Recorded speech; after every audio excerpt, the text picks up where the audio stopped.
I'm Tracy Baxter with today's Record Newswatch. It was labeled Operation Mop-Up, a follow-up to previous drug sweeps in the city of Kingston. And this one, conducted this morning, led to the arrest of 40 mid-level and street-level drug dealers who police say had been conducting business in the city. Members of Kingston's Special Investigations Unit say many of those rounded up this morning have ties to the Bloods, Latin Kings, and other street gangs. Police undercovers had been making buys of crack, cocaine, heroin, and various pharmaceuticals as part of their 4-month-long investigation. 50 Kingston police officers took part in this morning's sweep. And look for further details here at Record Online. The fate of Joseph Rodriguez has been placed in the hands of an Ulster County Court jury. The jury will be deciding whether the New Paltz man is guilty of second-degree murder for the killing of Asia Perez, his 2-year-old niece, who had been visiting with relatives from the Dominican Republic at the time of her death. Her body was discovered behind his home. Prosecutors say she'd been bludgeoned to death and choked. Keep checking here at Record Online for updated information on the jury deliberations and a possible verdict in the case. No drama in Goshen this time around as Orange County legislators approved a series of 2014 budget amendments that included full funding of the county's Valley View nursing home for the entire year. County Executive Ed Diana's budget had only included funding until May 1st as a way of forcing the sale of the 360-bed facility to a private operator. Yesterday's unanimous vote was hailed by Republican lawmaker Michael Anagostakis, who said Valley View can be funded for a full year with the same $13 million in county taxes that the county exec's budget allocated to keep it open for 4 months. It's been a red herring here for the last 2 years. Certain people wanted to get rid of the facility. The facility was never in the dire straits it's claimed to be. It's cost about the same as it has for the last 5 years, and there's no additional county taxation needed. It ought to be kept like every department is kept. The only controversy from yesterday's meeting involved gas mileage. In a 12-3 vote, legislators defeated an effort to restore $12,000 to next year's budget that would have enabled members to continue to get reimbursed for the gas they use to drive to and from meetings of the legislature.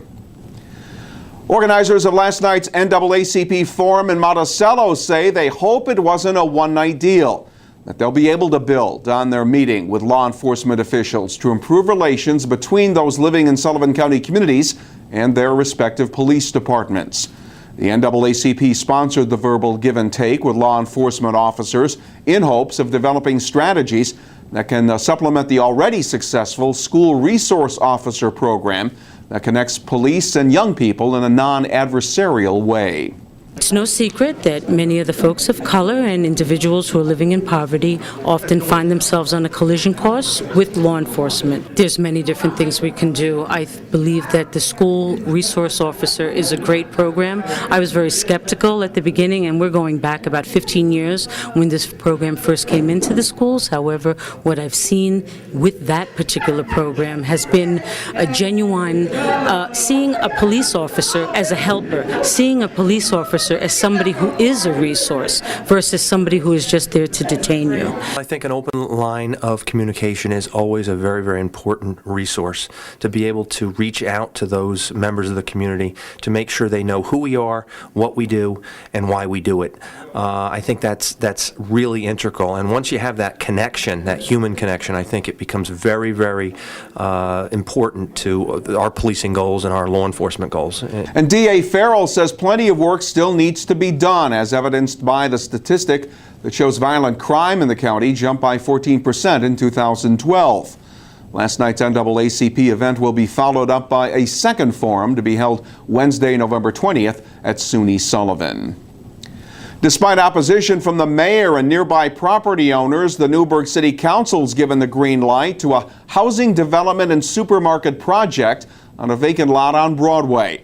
The council approved a permit to Mill Street Partner LLC for their use of millions of dollars worth of public tax credits for the $26 million project that includes 91 residential housing units in a 4- to 5-story building, along with a supermarket.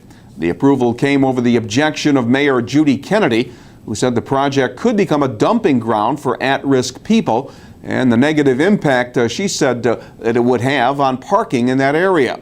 If the state approves the tax credits application, actual construction could begin next fall. It's something that businesses have become painfully aware of. And this morning, members of the Orange County Chamber of Commerce got a little advice from a couple of men on the front lines in the fight to maintain cyber security. FBI agents Andre McGregor and Joseph Lawler talked about ways that firms can reduce their risk of losing valuable information and money during a meeting with chamber members. The agents say most computer hacking involves email contact and that company employees need to verify each email information request. And the agents say when company CEOs insist on holding administrative status in their computer system can lead to compromised correspondence and thefts. Businesses seeking cybersecurity assistance and information can contact the New York City FBI office. That number is 212-384-1000. And it's a sign that Christmas will be here before you know it. City of Middletown continued a 17-year tradition this morning by cutting down what will become the city's official Christmas tree this holiday season. The tree this year came from property along Shutt Road in front of the Canterbury Knolls development. For Middletown Business Improvement District Director John Degnan, the annual hunt for an acceptable tree begins early. Every year in September, Tracy, the Business Improvement District begins looking for Christmas trees. And we usually get about 20-25 calls, and we look for a tree that's going to be 30, this region 30 to check to see which is the most suitable tree. So that when we lower it into the stand in Festival Square, it will be at least as high as the flagpole, which is 25 feet high. After getting cut and loaded up, the tree was transported to Middletown's Festival Square, where it will be the center of attention during the city's annual tree lighting ceremony festivities. That's coming up the day after Thanksgiving, Friday, November 29th, beginning at 6 p.m.